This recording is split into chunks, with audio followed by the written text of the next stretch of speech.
Section 1.1 Dynamically loadable kernel modules. Example 1 Hello World. You can see on the screen that I'm already in the Hello module folder and created the hello module.c and makefile.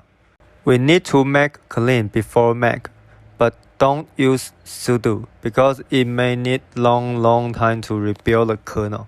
After mounting the module in the terminal 1, we can see the contents written in hello module in terminal 2. ls-mod can show us modules and its size.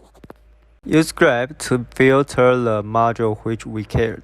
After remove the module, it doesn't appear anything because it has been unloaded. Section 1.2 Example 2 Sending parameters to a module and reading and modifying module variables. You can see on the screen that I'm already in the parameter module folder and created the params module.c and makefile. The step is almost same as example 1. Use ins-mod to maintain the module in terminal 1 and hello world, and the hello world and student ID will appear in terminal 2. mod info can show us the information in the module, parameters, and license, etc. And check the rm-mod infos again. Values are same as loading. Now we load the module. The secret value is 8888. We use sudo and nano to modify this file. The secret value set to 7717.7.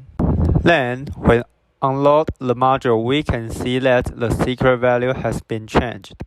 So it's really a dynamic kernel module.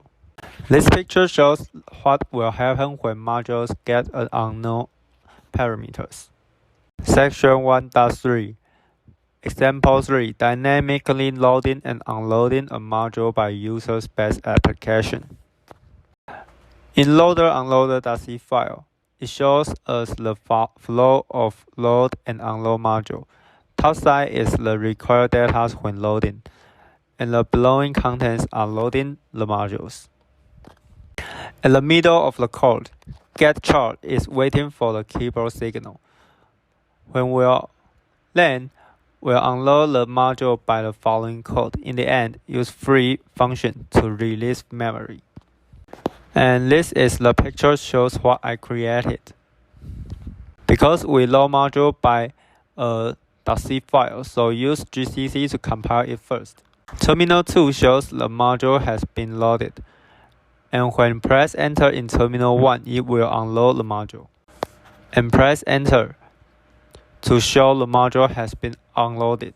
This part is same as example 2. We can check the size of module. Before unloaded will occupy some memory. After unload, it won't reply anything because it has released its memory. Add additional define and const char. Const char includes the loaded module's name and some data we need to allocate memory. Section 1.4 Final exercise simple calculator.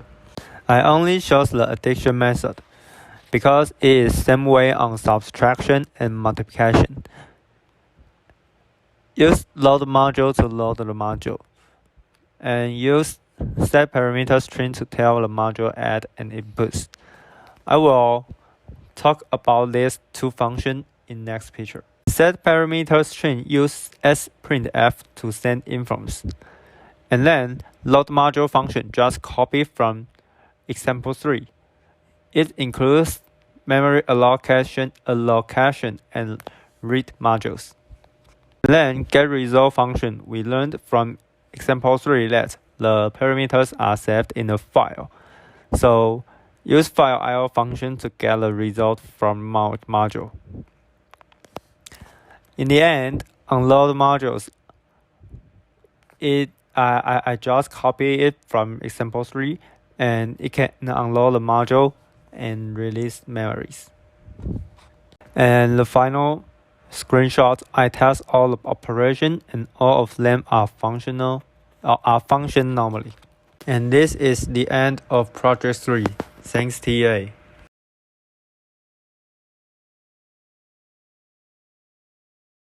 It's already completed. And this is my name and student ID. We don't need to modify the code before line 38. And here is what I do. I use string compare to check the string is add or stop or not. Only these three comments, three strings will lead to a correct result parameter. In other situation, will return 0. So it can meet the function TA required. It's fine. If operation parameter has an invalid value, return 0. It's here. And it cannot use double equal sign to do this operation because it will be seen as a number. So it is not actually compared to strings. Okay. And this is the module. How to modify this calculator module.c. And I will load this module by calculator.c this file. Okay, open. We need to add additional define here. This three function I just copy from load unloader.c. It's same as there. And then this is my student ID. Okay, and here we need to define which module will be loaded. And this parameter is used to load module and do something we need when we load and unload module. Okay. We don't need to modify here. And this part is given from TA.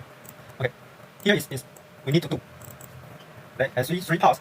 First part is addition and subtraction, and the final part is multiplication. But they are almost same. Just multiply here. So we will use this function set parameter string to set the parameters. And this parameter's name will be input to this to load module. And we can will be input to this module to this function. And this function will help us to load the module.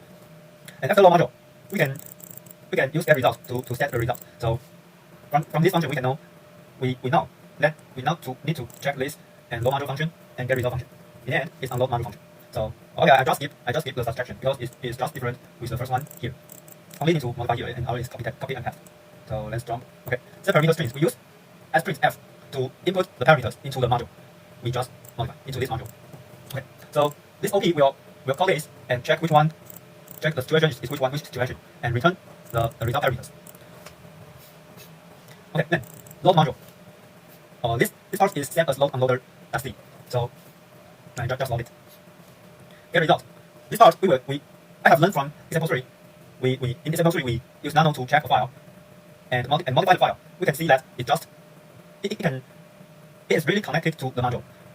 The file's value is really connected with the module. So in this section we use file fopen. This is the parameter we need, and use read mode to avoid the modify.